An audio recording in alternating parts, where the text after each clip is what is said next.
Hello, today we will be interviewing UKKA Senior Black Belt Glen Dewitt. Thank you for doing this interview and sharing your time with me and the UKKA family. How did you get into martial arts and what was the beginning like? Well, in the beginning, when I was a kid, about 5 years old, my mom and dad put me in Boy Scouts. And then growing up, I did different activities like trumpet, but there was always a karate studio, which was about a mile from our house on California Street. It was called Association of Martial Arts Intercepting Spirits. And we thought that it would be good to put me in that. So I joined there, and it was just great. It was good to get into a routine, learning from Grandmaster Beach at the time. And then that's basically how I got into it. But I continued, and I wanted to get a black belt and made that dream come true. And yeah.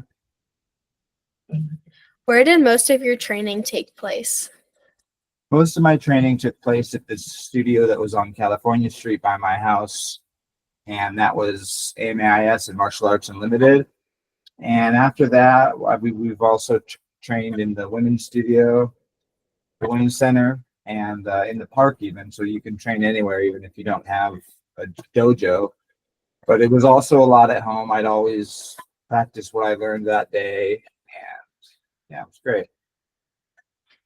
How has martial arts helped you in your everyday life? Martial arts has helped me in my everyday life. One of the things we did was meditation. So we'd have seated meditation, and we'd sit on the tops of our feet, and we'd condition that and do meditations. And I remember one time they said, breathe in through your nose and out through your mouth, and pretend that you have a moth or a fly inside there, and you don't want to disturb it. So little things that you can do. When Grandmaster Pierre Berger came, he taught me the conditioning your wrists, conditioning this. And that just has helped me in everyday life because, yeah. All right. What is your favorite martial arts memory? And while you're talking, I'm going to present one of the photos. Cool.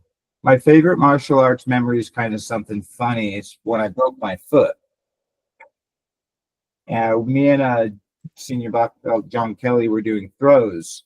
And at one of the throws that we did, my foot landed off the mat, and off the mat was pretty much cement and a thin layer of carpet.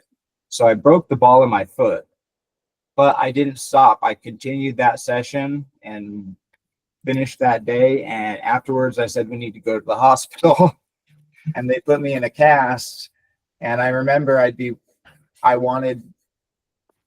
Master Morgan wanted me to continue training when I was with my broken foot. So I would walk on my crutches about a mile to the school.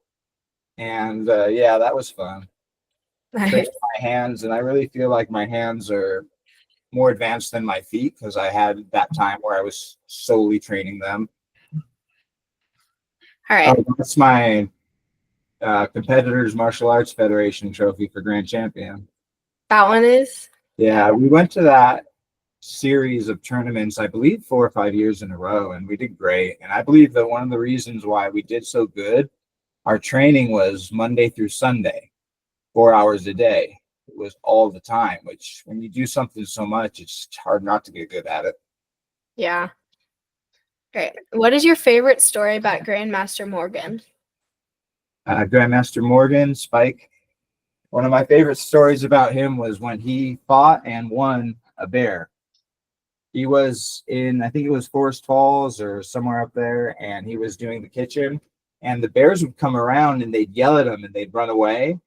But this time he went out and the bear was right there, and there were kids inside, and he side kicked it, and it fell over a wall and down a hill. So he fought a bear and came up on top, which I bet most people can't say they've ever done.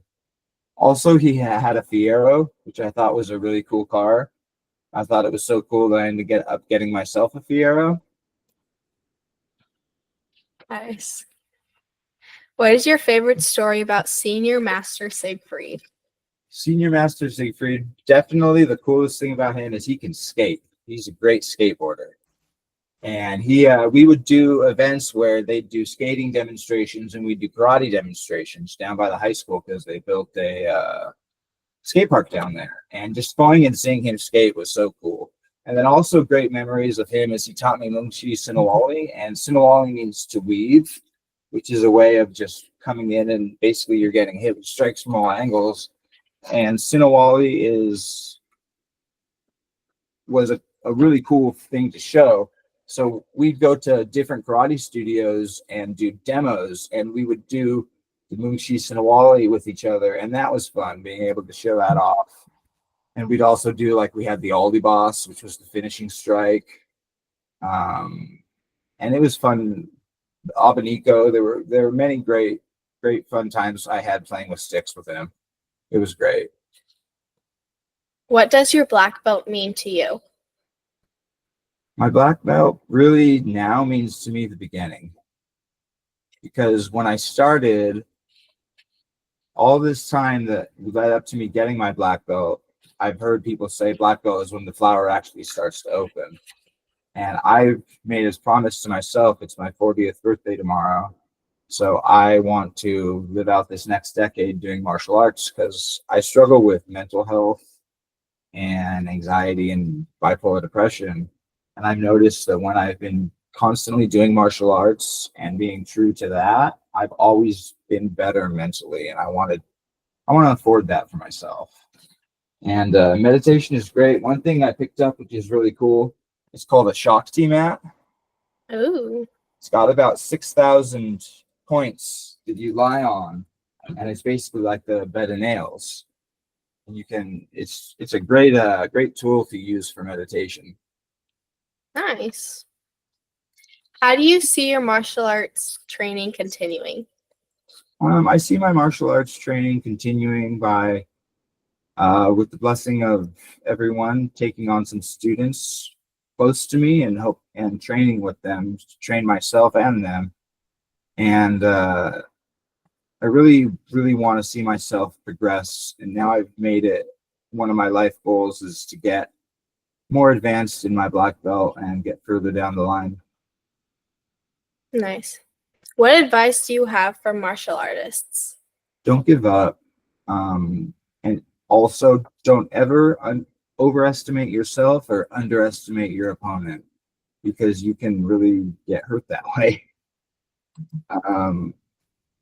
Keep with it. Things that are going to be hard, one time you get to a changing point, and then all of a sudden there's this exponential, something just clicks.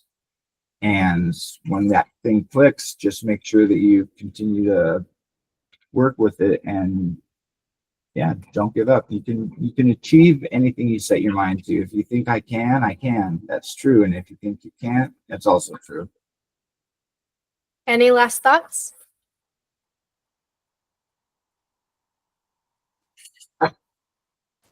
At AMAIS, one thing we'd say before every class was focus your mind is your body, your mind is your body, your mind. And this is the really important part. Honor yourself and others, discipline, respect, honesty, control. And those are all some things that if you have discipline, respect, honesty, and control, you're going to do a lot better than if you don't. That was a great thing they taught us too. Nice. Well, thank you again for sharing your memories with me and the entire UKKA family. And happy birthday. Thanks.